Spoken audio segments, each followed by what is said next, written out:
Third summative evaluation 2024 class 8-এর যে ইংরেজি তার প্রস্তুতির জন্য তোমরা অনেকে রায়মার্টিনে প্রশ্ন বিচিত্রা 2024 এই বইটাকে ধরে প্র্যাকটিস করছো। তো এখান থেকে আমরা মডেল কোশ্চেন পেপার ধরে প্র্যাকটিস করবো ইংরেজির পেজগুলো যেগুলো থার্ড সামেটিভের জন্য রয়েছে।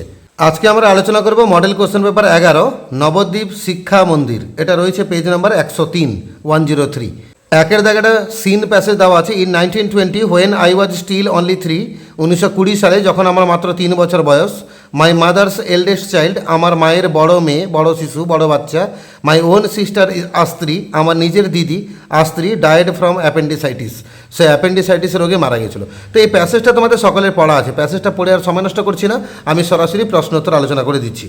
প্রথমে এ দাগে অ্যান্সার দ্য ফলোয়িং কোশ্চেন্স, চারখানা প্রশ্ন রয়েছে, উত্তর দিতে হবে। একের দাগে how many brothers and sisters did the author have in all when his father died, মানে লেখকের যখন বাবা মারা যান তখন তার ভাই বোন কজন ছিল। লেখকের যখন বাবা মারা যাচ্ছেন তখন তার ভাই বোন কজন। আমরা একটা জায়গায় পড়েছি she had 5 children to look after, যখন তার বাবা মারা যাচ্ছেন তখন লেখকের মায়ের কাছে মোট 5 জন বাচ্চা আছে দেখাশোনা করার মতো। 5 জন বাচ্চা আছে মানে কি, লেখককে বাদ দিয়ে বাকি 4 জন, তাহলে ভাই বোন কতজন? 4 জন, লেখককে নিয়ে 5 জন। আমাদের প্রশ্ন বলছে লেখকের কজন ভাই বোন ছিল, তো আমরা লিখবো the author had 4 brothers and sisters when his father died. লেখকের ছিল 4 জন ভাই এবং বোন যখন তার বাবা মারা গেলেন। দুইয়ের দাগে why did the mother of the author sell the country mansion, ওই মা কেন দেশের গ্রামের যে বড় বাড়িটা বিক্রি করে দিল কেন। এখানে মাই মাদার আছে, আমরা মাই মাদার লিখবো না, দ্য মাদার লিখবো। The mother had now lost A daughter and a husband all in the space of a few weeks, ওই মা তার মেয়েকে হারালেন, স্বামীকে হারালেন কয়েক সপ্তাহের মধ্যেই। Here she was suddenly having to face all alone the very gravest problems and responsibilities, পরিবারের যাবতীয় প্রবলেম সমস্যা সবই দায়িত্ব তারই কাঁধে এসে পড়লো। She had 5 children to look after, তার 5 জন ছেলে দেখাশোনা করার মতো ছিল, 5 জন ছেলে মেয়ে। She sold the big house, তাই তিনি বড় বাড়িটা বিক্রি করে দিলেন। তাহলে এখানে the mother had now lost, এখান থেকে শুরু করব বিগ হাউস পর্যন্ত। তো আমরা লিখবো the mother had now lost থেকে বিগ হাউস অবধি পুরো তুলে দেবে। এটা 2 দাগের উত্তর, ডট মারবে না, পুরো দেখে দেখে বাক্যগুলো লিখবে। 3 দাগে why were pneumonia and appendicitis two dangerous diseases then, তখনকার দিনে নিউমোনিয়া এবং অ্যাপেন্ডিসাইটিস এগুলো ভয়ঙ্কর রোগ ছিল কেন।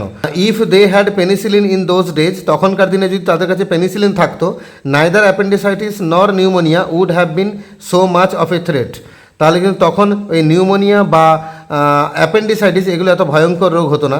But with no penicillin or any other magical antibiotic cures, কিন্তু সেই সময় পেনিসিলিন বা অন্য কোনো ম্যাজিক্যাল অ্যান্টিবায়োটিক চিকিৎসা না থাকার জন্য pneumonia in particular was a very dangerous disease indeed, সত্যিকারে নিউমোনিয়া বলতে একটা ভয়ঙ্কর রোগ ছিল।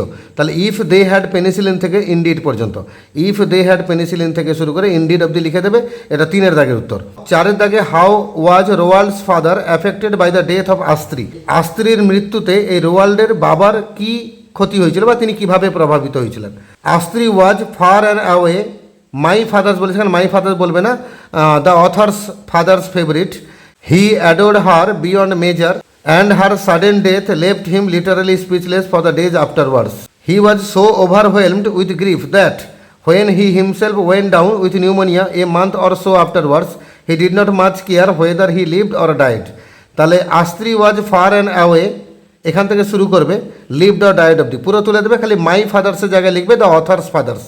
তাহলে আস্ত্রী ওয়াজ ফার অ্যান্ড অ্যাওয়ে থেকে শুরু করে ডায়েড অবধি পুরো 3 লাইন জুড়ে তুলবে, ডট মারবে না। এটা 4 দাগের উত্তর। এবার বি দাগে কজ এফেক্ট দেওয়া আছে। কজের ঘরে আছে Mister Harold was very much overwhelmed with grief, Harold খুবই দুঃখিত হলেন ওই মেয়ের মৃত্যুতে। এর ফলে কি হলো না, যখন তার নিজের নিউমোনিয়া হলো তখন তিনি আদৌ যত্ন নিলেন না বা পরোয়া করলেন না, তিনি বাঁচলেন কত, মরলেন কত। এখান থেকে শুরু করবো, when he himself went down with pneumonia a month or so afterwards he did not much care whether he lived or died. তাহলে হোয়েন হি হিমসেলফ থেকে শুরু করে ডায়েড অবধি, হোয়েন হি হিমসেলফ থেকে ডায়েড অবধি তুলে দেবে। এটা এফেক্ট হয়ে গেল। আর তারপরে এফেক্ট দেওয়া আছে Mrs Magdalene had to face all alone the very gravest problems and responsibilities, ওই মিসেস ম্যাকডালেন মানে আমাদের লেখকের মা, উনাকে সমস্ত প্রবলেম দায়িত্ব সব কিছু কাঁধে নিতে হয়েছিল। কারণ কি না, সি লস্ট হার হাজব্যান্ড, তিনি তার স্বামীকে হারিয়ে ফেলেছিলেন। She had 5 children to look after, তার কাছে 5 জন ছেলে মেয়ে ছিল দেখাশোনা করার মতো। এর ফলে কি হলো, এখান থেকে তুলবে, she sold the big house and moved to a smaller one a few miles away in land of. তাহলে সি সোল্ড থেকে ল্যান্ড অফ অবধি, সি সোল্ড থেকে ল্যান্ড অফ অবধি তুলে দেবে। এটা আমাদের 3 দাগের উত্তর হলো। আর 4 দাগে 5খানা সমার্থক শব্দ খুঁজতে হবে এই প্যাসেজ থেকে। ডেঞ্জার হবে threat, residential area that is outside the centre of the city, শহরের কেন্দ্রের বাইরের যে বাসস্থানের জায়গা তাকে সাব আরবান বলে, শহরতলি বলে। আর লাভড ভেরি মাচ তাকে আমরা অ্যাডোর্ড বলবো। এনগালফড বলবো ওভারওয়েলমড মানে আচ্ছন্ন হয়ে থাকা। আর রিমেন অ্যালাইভ মানে বেঁচে থাকা, সারভাইভ। এই পাঁচখানা শব্দ তোমরা সিন প্যাসেজে পেয়ে যাবে। দুইয়ের দাগে একটা পোয়েম দিয়েছে, in dreary days of snow and frost. Poem তোমাদের সকালে পড়া আছে, পোয়েম পড়ে আর মানে বলছি না, সরাসরি প্রশ্ন উত্তর বলছি। একের দাগে who is the poet of the poem, এই কবিতার কবির নাম কি? আমরা লিখব Mary Lamb is the poet, Mary Lamb হচ্ছে কবির নাম। আর দুই দাগে what is meant by the expression days of snow and frost, এই days of snow and frost এই কথা মানে কি? আমরা লিখব it means the cold wintry days, এর মানে হচ্ছে ঠান্ডা শীতের দিনগুলো। আর what lesson does the poem give, এই কবিতা আমাদের কী লেসন দেয়? The poem gives a lesson that we need friends who will stand by us in danger, এই কবিতা আমাদের একটা লেসন দিচ্ছে যে আমাদের সেরকম বন্ধু দরকার যারা আমাদের বিপদের সময় পাশে দাঁড়াবে। কলাম ম্যাচিং দিয়েছে, এ কলামে কিছু শব্দ আছে, এদের মিনিংগুলো বি কলামে আছে, ম্যাচ করতে হবে। ড্রেয়ারি মানে কি? ডাল, এখানে এক লিখে দিলাম। ক্লিং মানে কি? টু রিমেন ইমোশনালি অ্যাটাচড, এটা দুই লিখে দিলাম। ক্রসড মানে কি? The poetical form of the word crossed here means separated, এখানে তিন লিখে দিলাম। আর মিসচান্স মানে হচ্ছে মিসফরচুন, এখানে চার লিখে দিলাম। এবার একটা আনসিন দিয়েছে, পড়ছি শোনো। The villagers of Madhyapara in Nabadwip were in shock on Friday, নবদ্বীপের মধ্যপাড়ার যে গ্রামবাসীরা তারা বেশ শক মানে আঘাতপ্রাপ্ত হয়েছিল শুক্রবার দিন, চমকে উঠেছিল।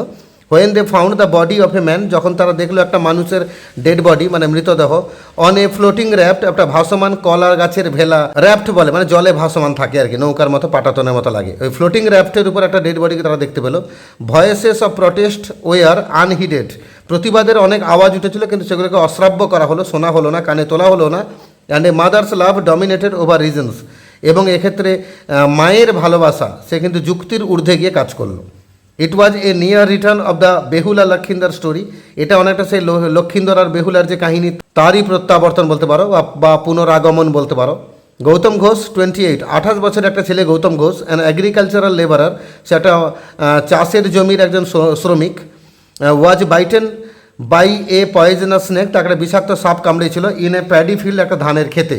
হি ফেল আনকনসাস, সে অজ্ঞান হয়ে পড়েছিল। And rushed on to an ojha for treatment, তাকে চিকিৎসার জন্য ওঝার কাছে নিয়ে যাওয়া হয়। Goutam later succumbed to snake bite, কিন্তু পরবর্তীতে সাপের এই কামড়ের জন্য গৌতম কিন্তু মারা যায়।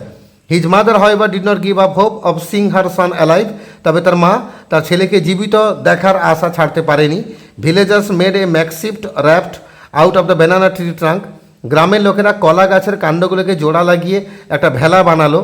Gautam was provided with food water and even a mosquito net, আর গৌতমকে দেওয়া হলো মানে মৃতদেহটাকে দেওয়া হলো খাবার, জল এবং এমনকি মশারি। The raft was then set out afloat into the river, তারপর সেই কলার ভেলাটা রওনা দিয়ে দিল গৌতমের ডেড বডিকে নিয়ে। কোথা থেকে? ফ্রম দ্য বামনপুকুর ঘাট থেকে। Local police did not intervene for fear of violating the religious belief, তবে সবটা ঘটলো গ্রামের যে ধর্মীয় বিশ্বাস, অন্ধবিশ্বাস তার জোরে, তাই সেখানে পুলিশ নাক ঢোকাতে সাহস পেল না। তো ট্রু ফলস আছে, সাপোর্টিং স্টেটমেন্ট দিতে হবে। একের দাগে the makeshift raft was made of bamboo, ওই যে কলার ভেলাটা, ওই ভেলাটা বানানো হয়েছিল বাঁশ দিয়ে, কথাটা ভুল, ওটা কলা গাছের কাণ্ডকে দিয়ে বানানো হয়েছিল। আমরা সাপোর্টিং লিখবো villagers made a makeshift raft out of banana tree trunk, এই লাইনটা কিন্তু বইতে রয়েছে, প্যাসেজে রয়েছে, এই লাইনটা হচ্ছে সাপোর্টিং, এটা ফলস হলো। দুইয়ের দাগে Goutam's mother hope to see her son come back to life, গৌতমের মা আশা করছিল তার ছেলেকে সে প্রাণে ফিরে আবার দেখতে পাবে, অবশ্যই ট্রু, টি লিখলাম। তার মা এই আশাটা করছিল। সাপোর্টিং দেবো his mother however did not give up hope of seeing her Son alive, এটা সাপোর্টিং স্টেটমেন্ট, এটা আনসিন প্যাসেজে লাইনটা রয়েছে। আর তিনের দাগে the local police took charge of the dead body, স্থানীয় পুলিশ এই ডেড বডির দায়িত্বটা গ্রহণ করেছিল, কথাটা ভুল, তারা নাক ঢুকাতে সাহস পায়নি। একদম লাস্ট লাইনে আছে local police did not intervene, এটা হচ্ছে সাপোর্টিং স্টেটমেন্ট। এবারে বি দাগে অ্যান্সার দ্য ফলোইং কোশ্চেন, দুখানা প্রশ্ন পাবো। একে থেকে how did Goutam die, Goutam মারা গেছিল কীভাবে? এখানে পরিষ্কার লাইন দেওয়া আছে, Goutam Ghosh 28 an agricultural labourer was bitten by a poisonous snake in a paddy field, he fell unconscious and rush to an ojha for treatment, Goutam later succumb to snake byte. তাহলে গৌতম ঘোষ 28 থেকে শুরু করে স্নেক বাইট অবধি, গৌতম ঘোষ 28 থেকে শুরু করে স্নেক বাইট অবধি, এটা তুলে দেবে, এটা একের দাগের উত্তর। আর দুয়ের দাগে what was Gautam provided with his raft, তাকে যখন কলার ভেলায় ভাসানো হয়েছিল তখন তাকে কী কী সঙ্গে দেওয়া হয়েছিল? এসব জায়গায় বলা হচ্ছে Gautam was provided with food water and even a mosquito net, তাহলে গৌতম ওয়াজ প্রোভাইডেড থেকে শুরু করে নেট অবধি, গৌতম ওয়াজ প্রোভাইডেড থেকে শুরু করে নেট অবধি লিখে দেবে, এটা দুয়ের দাগের উত্তর। আর 3-এর দাগে সি দাগে দুখানা শব্দ আনসিন থেকে খুঁজতে বার করতে বলেছে। টু রান অর কন্ট্রোল, উত্তর হবে ইন্টারভেন, লাস্ট লাইনে আছে। আর নট পেড অ্যাটেনশন, এটা হবে মনোযোগ না দেওয়া বা কর্ণপাত না করা, এটাকে আনহিডেড বলে। এটা রয়েছে আমাদের দ্বিতীয় লাইনে, সেকেন্ড লাইনে আছে আনহিডেড শব্দটা। এবার আমরা গ্রামার পোর্শনে ঢুকবো। প্রথমে 4-এর দাগে ডু অ্যাজ ডাইরেক্টেড, 4খানা গ্রামার আছে। We made him the secretary, voice change করতে হবে, আমরা লিখবো he was made the secretary by us. 2-এর দাগে she has not helped me, এটা ভয়েস চেঞ্জ করতে হবে I have not been helped by her. আর 3-এর দাগে I said to him where are you, উত্তর হবে I asked him where he was. আর she requested me not to সাউট, তাহলে she said to me comma inverted comma শুরু please don't সাউট, inverted comma শেষ full stop. আর 5-এর দাগে clause, subordinate ক্লজকে underline করতে বলেছে এবং কি ক্লজ বলতে হবে। তো 1-এর দাগের বাক্যের সাবঅর্ডিনেট ক্লজ হচ্ছে হোয়েন হুই রিচড, তো এটা সাবঅর্ডিনেট ক্লজ, এটা কি ক্লজ না অ্যাডভার্বিয়াল ক্লজ। আর 2-এর দাগে this is the place where I was born, এখানে হোয়ার আই ওয়াজ বর্ন এটা সাবঅর্ডিনেট ক্লজ, কি ক্লজ অ্যাডজেটিভ ক্লজ। আর the news that he is dead is not true, এখানে দ্যাট হি ইজ ডেড এটা subordinate clause, কি clause adjective clause. The boy who came here is my cousin, who came here এটা কি clause adjective clause. এবার C দাগে change the following sentences into past perfect continuous tense লিখতে হবে। তাহলে 1-এর দাগে বাক্যে আমরা এটাকে পাস্ট পারফেক্ট কন্টিনিউয়াস টেন্সে নিয়ে গিয়ে বাক্যটাকে রিরাইট করবো, আরেকবার লিখবো।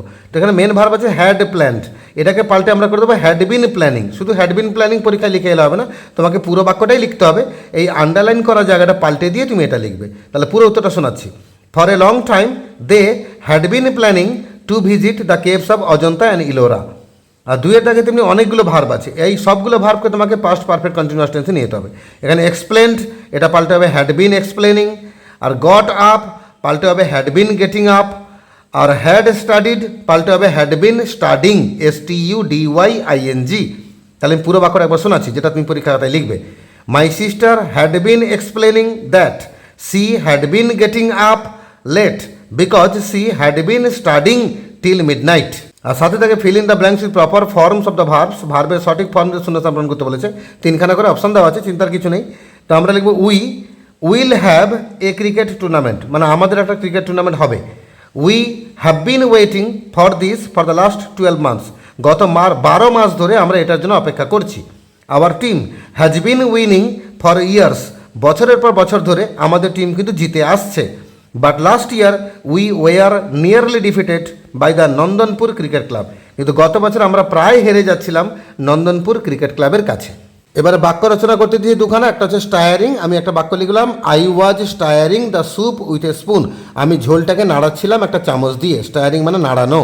আর ডিউ ড্রপস মানে শিশির বিন্দু, বাক্য লিখবো আমরা I found dew drops on the grass, আমি শিশির বিন্দু দেখতে পেলাম ঘাসের উপরে। এইভাবে মডেল কোশ্চেন পেপার 11তে যে ইংরেজি পেজটা ছিল তার সিন আনসিন গ্রামার আমরা আলোচনা করলাম। এর আগে মডেল 1 থেকে 10 সমস্ত আলোচনা ভিডিও আমার চ্যানেলে আপলোড করা আছে, ভিজিট করো, প্লেলিস্টকে ক্লিক করো, ক্লাস 8-এর ভিডিও বার করো, সেগুলো পেয়ে যাবে। আর পরবর্তী মডেলগুলো ভিডিও তাড়াতাড়ি আপলোড হয়ে যাবে। যারা নতুন আছো অবশ্যই চ্যানেলটাকে সাবস্ক্রাইব করে রাখতে ভুলবে না।